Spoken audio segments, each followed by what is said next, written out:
శాంతి. ETV life ఆధ్యాత్మిక channel మానస కార్యక్రమానికి స్వాగతం. భారతదేశం అనేక కళలకి, విద్యలకి పుట్టినిల్లు. కానీ వాస్తవంగా ఇవన్నీ కూడా మొదలైనటువంటిది భగవంతుని యొక్క అన్వేషణలు, పరమాత్ముని అన్వేషణలు. ద్వాపర యుగం నుంచి ఎప్పుడైతే భక్తి ఆరంభమవుతుందో అప్పటి నుంచి మానవాత్మలందరూ కూడా పరమాత్ముని వెతుకుతూనే ఉన్నారు. కాబట్టి ఈ విధంగా ఈ వెతుకలాటలో రకరకాల కళలు కూడా ఆవిర్భవించాయి. నాట్య కళ అవ్వచ్చు, సంగీత కళ అవ్వచ్చు, శిల్పకళ అవ్వచ్చు, చిత్రలేఖనం అవ్వచ్చు. ఏవన్నా కూడా మనం చూసినట్లయితే అవి ఏదో ఒక విధంగా భగవంతుణ్ణి అన్వేషించే దాంట్లో, ఆయన్ని పిలిచే దాంట్లోనే మనం వాడాం. ఈ విధంగా పురాతన కాలం నుంచి మనకి నవవిధ భక్తి విధానం అనేటువంటిది ఆరంభమైంది. ఈ నవవిధ భక్తి విధానం ఏంటో, ఇవన్నీ కూడా ఏ విధంగా మనల్ని భగవంతుణ్ణి అన్వేషించే దాంట్లో, భగవంతుణ్ణి వెతికే దాంట్లో ఏ విధంగా దోహదపడతాయో మనం తెలుసుకుందాం. అయితే ఇది పురాతన కాలంలో వచ్చినటువంటి పద్ధతులే అయినా సరే, ఈ 9 మార్గాలు ప్రస్తుతం ఉన్నటువంటి అత్యత్య ఆధునికమైనటువంటి ఈ సమాజంలో చాలా అవసరం. స్పిరిచువల్ వాల్యూస్, ఆధ్యాత్మిక విలువలు లేని సమాజం పునాది లేని పేకమేడ లాంటిది. ఎప్పుడైతే ఆధ్యాత్మిక విలువలు ఉంటాయో అప్పుడే ఆ అంతస్తు, ఆ యొక్క కట్టడం అనేటువంటిది గట్టిగా ఉంటుంది. అందుకనే చూడండి, మీరు ఏదైనా పెద్ద కంపెనీలోకి వెళ్ళండి, ఎంటర్ అవ్వగానే ఫస్ట్ ఏం పెడతారు వాళ్ళు? Our values. మా కంపెనీని మేము ఏ విలువల ఆధారంగా మేము నడుపుతున్నాము, అలాగే అవర్ మిషన్. మా ఈ కంపెనీ నడపడంలో మేమేం సాధించాలనుకుంటున్నాము, కానీ సాధించేదానికన్నా ముందేం పెడతారు? విలువలేంటి, what are our human values అనేసి. కాబట్టి 9 రకాల భక్తి విధానాలు ఆధునిక జీవితంలో ఏదైతే నిజమైనటువంటి శాంతి, సుఖం, ప్రేమ కొరవడుతున్నాయో వాటిని మళ్ళీ తీసుకురావడానికి ఇవి దోహదపడతాయి. కాబట్టి ఆధ్యాత్మిక పద్ధతులు, ఆధ్యాత్మిక విధి విధానాలు మన జీవితాన్ని, మన జీవన ప్రయాణాన్ని ఇంకా సహజంగా, సులభంగా చేసేవే తప్ప దీన్ని ఇంకా కష్టతరంగా చేసేటువంటివి మాత్రం కాదు. అందులో మొట్టమొదటిది, అందరూ ఆచరించగలిగినటువంటిది, చెప్పాలంటే ఒక విధంగా చాలా సులభమైన మార్గమే.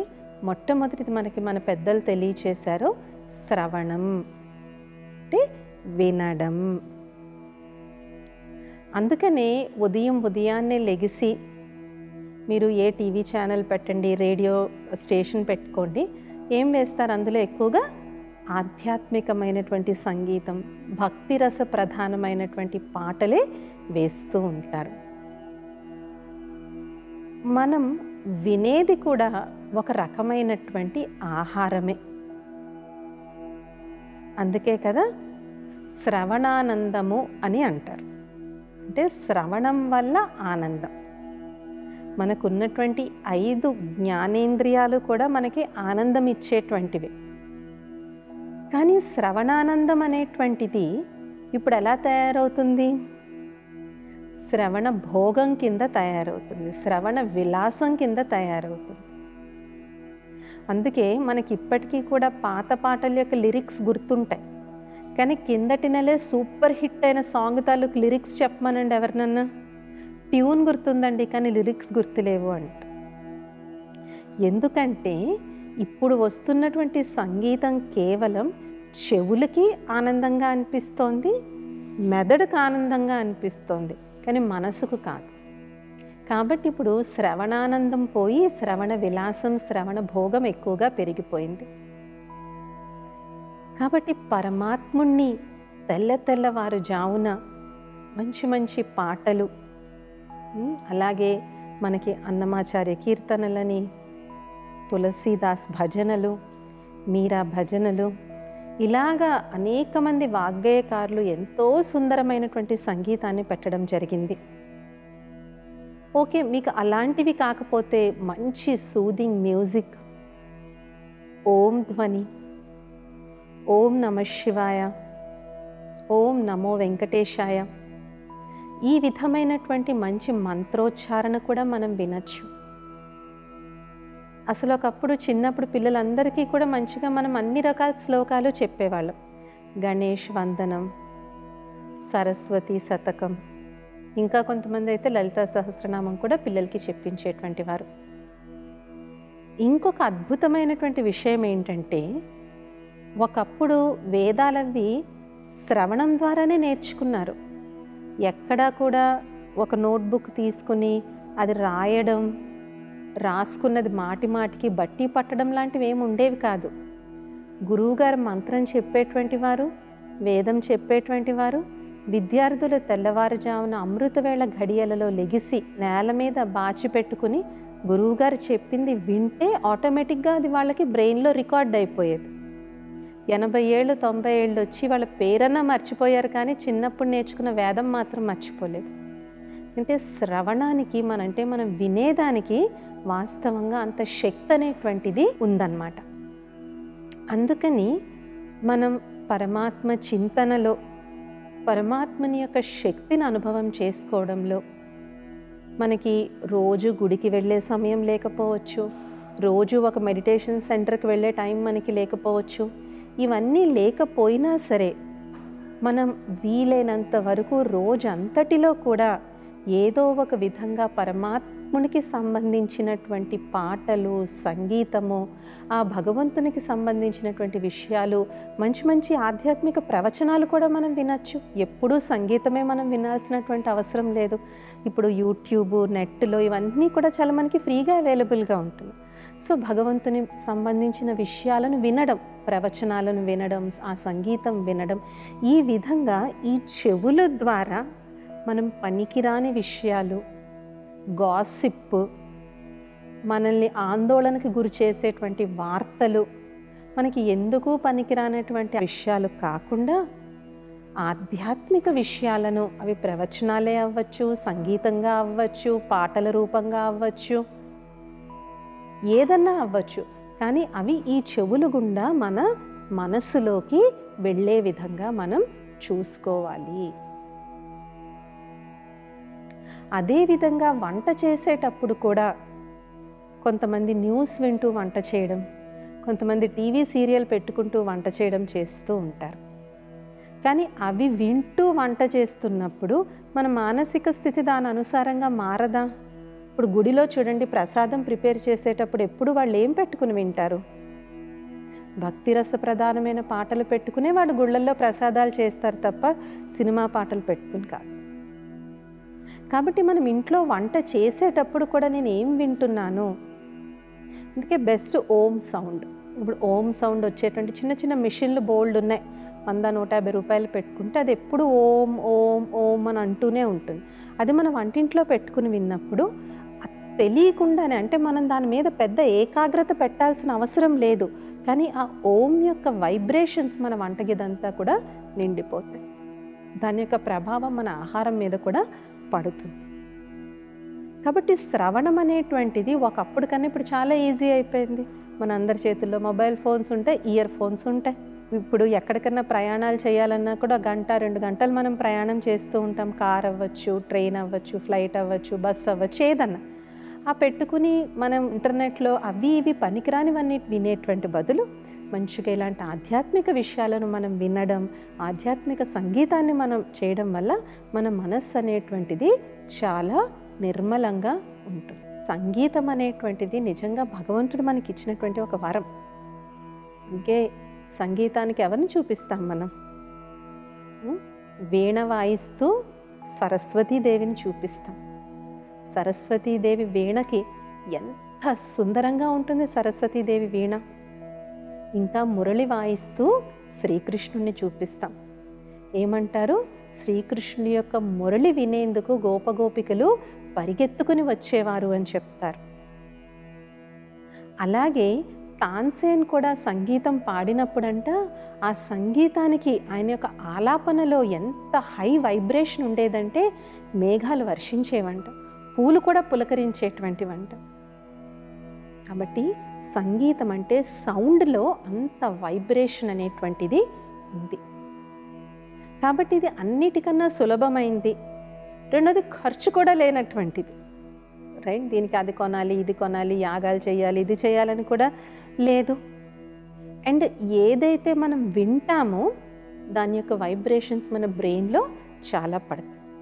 అందుకని మీరు మార్నింగ్ లెగవగానే వీలైనంత వరకు ఆధ్యాత్మిక విషయాలనే వినడానికి ఆ శ్రవణంలోనే మనం అటెన్షన్ పెట్టాలి. ఇంట్లోనే సపోజ్ ఉందనుకోండి, అది లౌడ్గా పెట్టామనుకోండి, ఇంట్లో అందరూ పిల్లలు కూడా మార్నింగ్ స్పిరిచువల్ విషయాలే వింటారు, రైట్? అందరూ కూడా ఆటోమేటిక్గా ఇది. కొంతమంది ఇళ్లలో మార్నింగ్ చాలా హడావిడిగా ఉంటుంది, ఒకరి మీద ఒకరు అరుచుకుంటూ ఉంటారు, నువ్వు ఇంకా రెడీ కాలేదా, నువ్వు ఇంకా అది పెట్టలేదా అని. ఇలాంటి మ్యూజిక్ ఆన్ చేసి వదిలేయండి, అందరి యొక్క మనోస్థితి మారిపోతుంది. ఎందుకంటే ఆ మ్యూజిక్ అనేటువంటిది అలాంటి ఎఫెక్ట్ క్రియేట్ చేస్తుంది అన్నమాట. అవే పనులు జరుగుతాయి కానీ ప్రశాంతంగా జరుగుతాయి. కొంతమంది ఇళ్లలో ఉదయాన్నే లేవగానే ఫస్ట్ న్యూస్ పెడతారు. ఇప్పుడు న్యూస్ ఛానల్స్ 24 గంటలు ఉంటున్నాయి.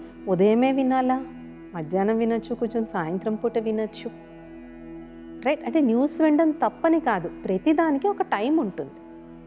ప్రతిదానికి, ప్రతి విషయానికి, ఇప్పుడు భోజనం చేయడానికి ఒక టైం ఉంది, పడుకోవడానికి ఒక టైం ఉంది, అలాగే వార్తలు అవి వినడానికి కూడా ఒక టైం ఉంది. కానీ ఉదయం యొక్క సమయం భగవంతునిది, పరమాత్మనిది, స్వయానిది, ఆత్మది. కాబట్టి శ్రవణం అనేటువంటి ఈ భగవంతుని అన్వేషించేటువంటి ఈ గొప్ప విధానం అనేటువంటిది ప్రస్తుత సమాజంలో కూడా మన మానసిక ఆరోగ్యానికి, మానసిక ఉత్సాహ ఉల్లాసాలకి ఎంతో విధంగా మనకి దోహదపడుతుంది. శ్రవణం తర్వాత చెప్పినటువంటి ఇంకొక విధానం కీర్తనం. చాలామంది అమ్మాయిలకు మంచిగా కీర్తన అని పేరు పెడతారు. కీర్తించడము అంటే కేవలం పాటల రూపంలో గాయనం చేయడం కాదు, పరమాత్ముని యొక్క మహిమ ఏదైతే ఉందో, భగవంతుని యొక్క మహిమ ఏంటి? సాగరుడు ఆయన, శాంతి సాగరుడు, ప్రేమ సాగరుడు, జ్ఞాన సాగరుడు, ఆనంద సాగరుడు, పవిత్రతా సాగరుడు, త్రిలోకాధిపతి, త్రికాలదర్శి పరమాత్ముడు, త్రిమూర్తి నాథుడు, జనన మరణ రహితుడు, ముక్తి జీవన్ముక్తి ప్రదాత, పతితుల్ని పావనంగా చేసేటువంటి వాడు, కర్మల గుహ్యగతి తెలిసినటువంటి వాడు, దివ్య బుద్ధినిచ్చేటువంటి వాడు, దివ్య సాక్షాత్కారాలు చేయించేటువంటి వాడు. ఇలాగ పరమాత్మనికి ఎంత మహిమ ఉంది. వాస్తవంగా చెప్తారు, పరమాత్మనికి ఎంత మహిమ ఉంది అంటే మొత్తం ఈ భూమండలంలో ఉన్నటువంటి నదులు, సముద్రాలు, సాగరంలో ఉన్న నీరునంతా సిరాగా చేసిన, స్వయం భూమాతనే కాగితం కింద చేసి, మొత్తం చెట్లునంతటినీ కలం కింద చేసి రాసినా కూడా భగవంతుని యొక్క మహిమ తరగదంట. అలాగ మన నోటి ద్వారా, ఇంకొక ఇంద్రియం కదా ఇది ఇంకొక ఇంద్రియం, దీని ద్వారా మనం పరమాత్ముని యొక్క మహిమను మనం గాయనం చేయడం. మనం నోరు అనేటువంటిది భగవంతుడు ఇచ్చిన ఒక అద్భుతమైన వరం. దీన్ని మనం ఎంతవరకు సద్వినియోగం చేస్తాం, ఎంతవరకు దుర్వినియోగం చేస్తున్నాం? వాస్తవంగా చాలా గొడవలకి కారణం ఏంటంటారు? తెలుగులో చాలా మంచి పదం ఉంది, నోటి ధూళ అంటారు. నోటి ధూళ అంటే ఏంటి? నోటితో ధూళి వంటి మాటలు మాట్లాడడం, దానివల్ల గొడవలు తెచ్చుకుంటున్నారు. ధూళి అంటే ఏంటి? ధూళి అంటే మట్టి, అది మనకి ఇబ్బంది కలిగిస్తుంది. నోట్లోకి మట్టి వెళ్ళిపోతే ఎలా అనిపిస్తుంది? వెంటనే నోరు కడిగేసుకోవాలనిపిస్తుంది కదా. అలా వాళ్ళ మాటలు కూడా అలాగున్నాయంట. వాస్తవంగా ఇవన్నీ ఎందుకు పెట్టారు? శ్రవణం, కీర్తనం ఎందుకు అంటే మనిషి తన సంపూర్ణ జీవితంలో ఉదయం లెగిసిన దగ్గర నుంచి రాత్రి పడుకునే సమయం వరకు ఏదో ఒక విధంగా పరమాత్మని యొక్క స్మృతిలో ఉండాలి అనేటువంటి ఉద్దేశంతో మనకి 9 రకాల విధానాలు తెలియచేశారు.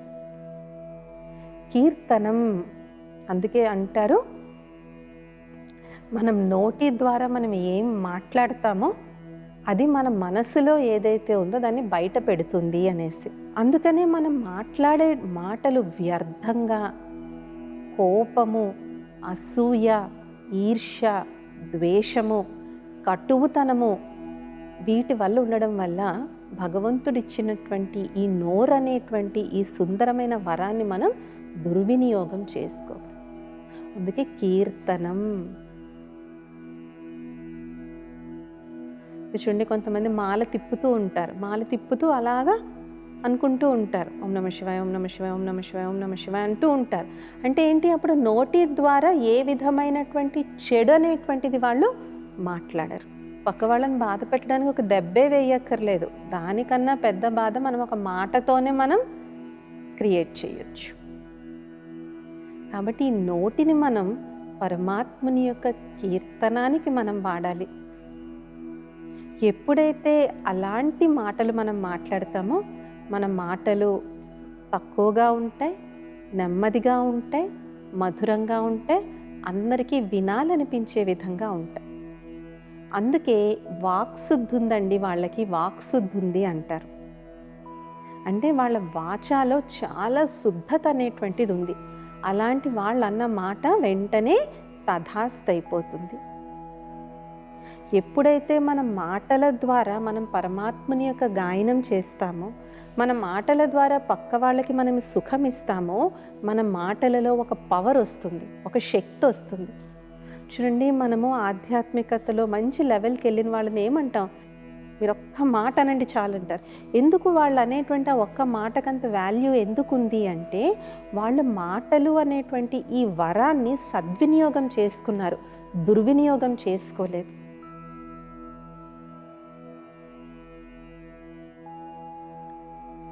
అందుకనే కీర్తనం. చక్కగా చిన్నపిల్లలకు కూడా మనం ఆ పాటలు ఈ పాటలు నేర్పించే బదులు మంచి మంచి కీర్తనలు మనం వాళ్ళకి కంపల్సరీగా నేర్పించాలి. ముఖ్యంగా స్కూల్స్లో జాతీయ గీతాలు ఇవన్నీ కూడా మంచిగా నేర్పిస్తారు, కానీ మంచి ఆధ్యాత్మిక పాటలు కూడా పిల్లలకు నేర్పించాలి. దానికి సంబంధించిన పోటీలు పెట్టడం. ఇప్పుడు చూడండి, పిల్లలు కూడా పెద్దవాళ్ళలాగా తయారు చేసేసి పెద్దవాళ్ళు పాడే పాటలు, పెద్దవాళ్ళు చేసే డాన్సులు, పెద్దవాళ్ళు వేసుకునేటువంటి బట్టలు వేసుకుని పిల్లల తాలూకు చిన్నతనాన్ని మనం దోచేసుకుంటున్నాం. పెద్ద అయిన తర్వాత వాళ్ళు అన్నీ అవే చేస్తారు, కానీ చిన్నతనంలో చిన్నతనంలాగే మనం వాళ్ళని ఉంచాలి. అంటే ఆ బాల్యం ఇంకోసారి మళ్ళీ రాదు. ఒక్కసారి 15-16 సంవత్సరాలు వచ్చాయంటే ఇంకా చిన్నతనం బాల్యం జీవితంలో రాదు. సో ఆ చిన్నతనంలో మనం వాళ్ళకి వేసేటువంటి బీజాలు చాలా మంచిగా ఉండాలి. పెద్దయ్యాక వాళ్ళు అవన్నీ అలాగా నేర్చుకుంటారు, మనం అప్పుడు ఎలాగా ఆపలేం. మన పెంపకంలో ఇంకా ఉన్న సమయంలో మనం వాళ్ళలో ఎంత ఆధ్యాత్మిక విషయాలు వాళ్ళకి నేర్పిస్తే అంత మంచిది. ఒక దురదృష్టకరమైనటువంటి విషయం ఏంటి అంటే, చాలామంది తల్లిదండ్రులు కూడా 6 ఏళ్ళు 7 ఏళ్ళు ఉన్నటువంటి వాళ్ళ అమ్మాయిల్ని, పాపల్ని పెద్ద పెద్ద వాళ్ళు సినిమాల్లో వాళ్ళు వేసుకునేలాంటి బట్టలు వేసి వాటికి డాన్సులు వేయించి అది చాలా గొప్పగా ఫీల్ అవుతూ ఉంటారు. తర్వాత అదే మదర్స్ ఏం కంప్లైంట్ చేస్తారు, మా పిల్లలు మా మాట వినరండి, అసలు చెప్పింది చేయరండి, దీనికి కోపం ఎక్కువండి. ఎందుకు? మనం వాళ్ళకి ఎలాంటివి ఎక్స్పోజ్ చేస్తున్నాము? వాళ్ళ వయసుకు మించిన వాటిని వాళ్ళకి ఎక్స్పోజ్ చేస్తున్నాం. వాళ్ళకి అర్థం కాని విషయాలు, వాళ్ళ వయసుకు అది సంబంధం లేని వాటిని మనం వాళ్ళకి ఎక్స్పోజ్ చేసి వీళ్ళు మా మాట వినట్లేదని ఎందుకు అనుకోవాలి? మనం వాళ్ళల్లో ఆ వయసులో మనం ఏం నేర్పించాలో అదే మనం వాళ్ళకి నేర్పించే దాంట్లో మనం ప్రాధాన్యత ఇవ్వాలి. సో మనం శ్రవణం తెలుసుకున్నాం, కీర్తనం తెలుసుకున్నాం. ఈ 2 బాహ్యమైనటువంటివి, రైట్? మూడవది సూక్ష్మమైనటువంటిది, అదే స్మరణం. అంటే స్మృతి చేయడం. పంజాబీస్ అంటారనమాట, దుఃఖమే సిమరన్ సబ్ కరే, సుఖమే కరే న కోయి, సుఖమే కరే సో దుఃఖ కాహేకో హోయే. భగవంతుణ్ణి దుఃఖంలో అందరం స్మరిస్తాం, కానీ సుఖంలో స్మరించం. కానీ సుఖంలో స్మరించినప్పుడు అసలు దుఃఖమే రాదు అని. చాలా సుందరమైనటువంటి దోహ ఇది. కాబట్టి పరమాత్ముని స్మృతి చేయడము అనేటువంటిది ఒక పని కాదు, అదేదో ఒక యాక్టివిటీ కాదు. మనకు కష్టం వచ్చేసినప్పుడు 10 కొబ్బరికాయలు కొట్టేయడం కాదు. భగవంతుడంటే ఎవరు? ఏం పాడతాం మనం భగవంతుడు ఎదురుగుండా వెళ్ళి? స్వామి నువ్వే నా తల్లివి, నా తండ్రివి, నా సఖుడివి అని మనం పాటలు పాడతాం. తుమ్హీ హో మాత, తుమ్హీ హో పిత, తుమ్హీ హో బంధు, తుమ్హీ హో సఖా. తల్లివి, తండ్రివి, బంధువి, సఖుడివి నాకు నువ్వే. ఇప్పుడు పిల్లలు ఎక్కడికైనా ఫారెన్ వెళ్ళిపోయారనుకోండి, రోజుకు ఒకసారైనా తల్లిదండ్రులు గుర్తు తెచ్చుకుంటారా, గుర్తు తెచ్చుకోరా? భోంచేసేటప్పుడు అమ్మ గుర్తొస్తుంది, ఏదైనా అవసరం వచ్చినప్పుడు అయ్యో మా నాన్న ఉంటే చక్కగా నేను తిన్న గుర్తొస్తుంటుంది. పిల్లలు తల్లిదండ్రులు గుర్తు చేయడం అనేది ఒక ధర్మం. అది ఒక యాక్టివిటీ కాదు, ఒక రెస్పాన్సిబుల్ జాబ్ కాదు అది. అలాగే మానవ ఆత్మకి పరమాత్మకి అవినాశి సంబంధం అనేటువంటిది ఉంది. జన్మ జన్మల యొక్క సంబంధం అనేటువంటిది ఉంది. దేహానికి జన్మనిచ్చే తల్లిదండ్రులు జన్మ జన్మకి మారుతూ ఉంటారు, కానీ ఆత్మల తండ్రి అయిన పరమాత్ముడు మారడు. అన్ని జన్మలకి ఆయన మనకి తండ్రి, అన్ని జన్మలకి ఆయన మనకి పరమాత్ముడే. కాబట్టి అంత అవినాశి సంబంధం అనేటువంటిది మనకి భగవంతునితో ఉంది. కానీ ఇప్పుడు మనం మనస్సుని పరమాత్మ యొక్క స్మృతిలో బిజీగా చేసే బదులు మనస్సును దేంట్లో బిజీ చేస్తున్నాం? మనం waste and negative and over థింకింగ్లో మనం బిజీగా చేస్తున్నాం. మనం స్మరణ అనేటువంటి ఈ విధానాన్ని మర్చిపోయిన కారణంగానే ఇప్పుడు చాలా మానసిక అనారోగ్యాలను మనం తెచ్చుకుంటున్నాము. పరమాత్ముని యొక్క స్మరణ మనసుకి ఒక పౌష్టికాహారం ఇచ్చినట్టు. మనసుని శక్తివంతంగా చేయడం, మనస్సుని దివ్యంగా చేయడం, చాలా ఉన్నతమైనటువంటి ఆలోచనలతో నింపడం. అది మానేసి ఎప్పుడైతే అదే మనసుకి మనం నెగటివ్ వేస్ట్ విషయాలను ఆహారంగా పెడితే అది జబ్బు పడక ఏమవుతుంది? కరోనా వెళ్ళిన తర్వాత అందరూ ఇప్పుడు హెల్దీ డైట్కి వచ్చేసారు కదా. చాలామంది ఇంట్లో ఎవరికైనా పిలిచినా మనం డీప్ ఫ్రై ఐటమ్స్ బాగా స్వీట్లు చేసినా మొహమాట పడకుండా చెప్పేస్తున్నారు, ఏమండి ఏం అనుకోకండి మేము ఇవన్నీ తినట్లేదని. మొహమాటానికి ఏదో ఒకటి తీసుకుంటున్నారు, తర్వాత అంతా వండుకున్న వాళ్ళు తిని కూర్చోవాల్సి వస్తుంది. టీలు ఇచ్చినా కాఫీలు ఇచ్చినా ఏమండి షుగర్ వద్దండి, అందులో బెల్లం వేయండి లేదంటే తేనె వేయండి అంటున్నారు. మరి శరీరానికి మనం ఇచ్చేటువంటి ఆహారం పట్ల మనకి ఇంత శ్రద్ధ ఉన్నప్పుడు మనసుకి ఆహారం ఏంటి? ఆలోచన, సంకల్పము, స్మృతులు. మరి అవి ఇంకెంత ఆరోగ్యంగా ఉండాలి? అందుకే స్మరణ అనేటువంటి ఈ విధానాన్ని కూడా మనకి తెలియచేశారు. చూడండి, మనకు ఒక తీయని జ్ఞాపకంలోకి వెళ్ళిపోయామనుకోండి, మన జీవితంలో అత్యంత మధురమైనటువంటి అనుభూతిలోని మనం గుర్తు తెచ్చుకుంటే మనకి చాలా ఆనందం అనిపిస్తుంది. కానీ దానికన్నా ఉన్నతమైనటువంటి స్మరణ భగవంతుని యొక్క స్మరణ. ఆయన రూపం జ్యోతి స్వరూపం, ఆయన మంగళకారి, శుభకారి, సదాశివ. ఆయన ఉండేటువంటి ఇల్లు పరంధామం. అందుకే హే పరంధామ, హే పైవాడా అని మీదకు చూస్తూ మనం ఉంటాం. ఈ విధంగా పరమాత్మని యొక్క స్మరణ. నువ్వు నాకు తల్లివి, తల్లిగా నాకు పాలనిస్తున్నావు. నువ్వు నాకు తండ్రివి, తండ్రిగా నన్ను సంరక్షిస్తున్నావు. నువ్వు నాకు గురువువి, గురువుగా నాకు తప్పు ఒప్పుల యొక్క శిక్షణ ఇస్తున్నావు. నువ్వు నాకు సద్గురువువి, సద్గురువుగా నువ్వు నాకు ముక్తిని, జీవన్ముక్తిని ఇస్తున్నావు. నువ్వు నా సఖుడివి, సఖుడిగా ఉంటూ నేను కష్టాల్లో ఉన్నప్పుడు నా వెన్నంటి నాకు ధైర్యాన్ని ఇస్తున్నావు. నువ్వు నా శ్రేయోభిలాషివి, నేను తప్పు చెయ్యబోతున్నా సరే నన్ను వారిస్తున్నావు. ఈ విధంగా పరమాత్మతో మనం ఒక రిలేషన్షిప్, ఒక సంబంధం అనేటువంటిది స్వార్థరహితంగా, ఏదో నువ్వు నాకు ఇల్లు ఇవ్వు నేను నీకు పూజ చేయిస్తాను, భగవంతుడా ఈ సంవత్సరం నాకు ప్రమోషన్ వచ్చి నాకు జీతం పెరిగితే సగం జీతం నీ హుండీలో వేస్తాను. భగవంతుడికి అవి ఏం అవసరం లేదు. ఆయన ఏం చేసుకుంటారు? ఏం చేసుకుంటారు భగవంతుడు? మనం శివాలయానికి వెళ్తాం, శివలింగాన్ని మనం చూసాం. ఏముందా శివలింగం? సుందరమైనటువంటి ఆ లింగాకారాన్ని మనం చూసినప్పుడు ఎంతో మన మనసు పులకరిస్తుంది. ఆ లింగానికి ఎప్పుడు అభిషేకం చేద్దామా అని చూస్తాం. మనం ఇచ్చిన డబ్బులు కట్టలు ఏమన్నా కడుతున్నారా దానికి? కట్టరు. సో అది కాదు భగవంతుడికి కావాల్సినటువంటిది. నేను ఇది ఇస్తే ఈ భక్తుడు నాకు ఎంత ఇస్తాడనేది ఎప్పుడు కూడా భగవంతుడు చూడరు. ఆయన ఏం చేసుకుంటారు? భగవంతుడు ఒక్కటే అంటారు, నువ్వు చేతులతో ఏ పనన్నా చెయ్యి అంటారు. హాత్ కార్డే దిల్ యార్డే. హాత్ కార్డే అంటే చేతులతో పంచే, దిల్ యార్డే కానీ మనస్సుని యార్ అంటే భగవంతుడిపై పెట్టు. అదే కర్మయోగము అంటే. కర్మయోగము అంటే ఏంటి? కర్మ చేస్తూ కూడా బుద్ధి ద్వారా పరమాత్ముని యొక్క స్మృతిలో ఉంటూ కర్మ చేయడం, అదే కర్మయోగం. అందుకే ఈ స్మరణ అనేటువంటి ఈ విధానం ద్వారా మన మనసు చాలా చాలా తేలిక పడుతుంది. దీని కొరకున్నటువంటి అతి సుందరమైనటువంటి మార్గమే మెడిటేషన్, ధ్యానము. నేను ఈ దేహాన్ని కాదు, దేహాన్ని నడిపించే ఒక చైతన్య శక్తి ఆత్మను, నా తండ్రి పరమాత్ముడు అని ఒక్క కొద్దిసేపు ప్రతి గంటలో ఒక్క నిమిషం మనం తలుచుకున్నా సరే మనసంతా ఎవరో వ్యాక్యూమ్ క్లీనర్తో క్లీన్ చేసినట్టుగా క్లీన్ అయిపోయి ఫ్రెష్గా అయిపోతుంది. మరి ఈ శ్రవణం, కీర్తనం, స్మరణం అనేటువంటివి ఈ కాలానికి పనికొస్తాయంటారా, పనికిరావంటారా?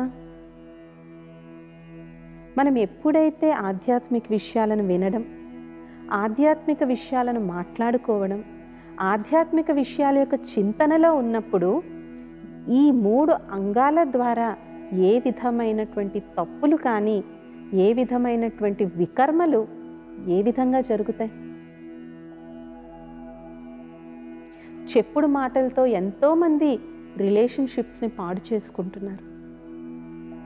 సుందరమైనటువంటి సంబంధాలు కూడా చెప్పుడు మాటల వల్ల పాడైపోతున్నాయి. ఇంకోటి, చెప్పుడు మాటలు మాట్లాడడం వల్ల కూడా మనం చాలా ప్రాబ్లమ్స్ని తెస్తున్నాం.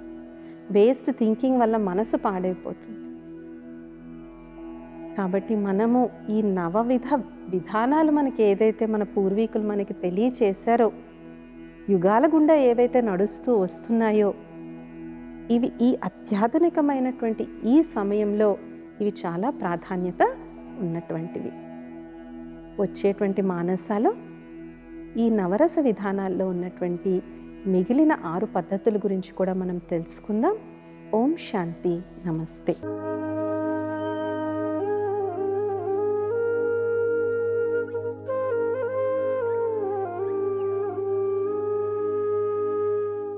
ఈ కార్యక్రమాన్ని తిరిగి చూడాలనుకుంటే www.youtube.com/@ETV Life Spiritual లో చూడవచ్చు.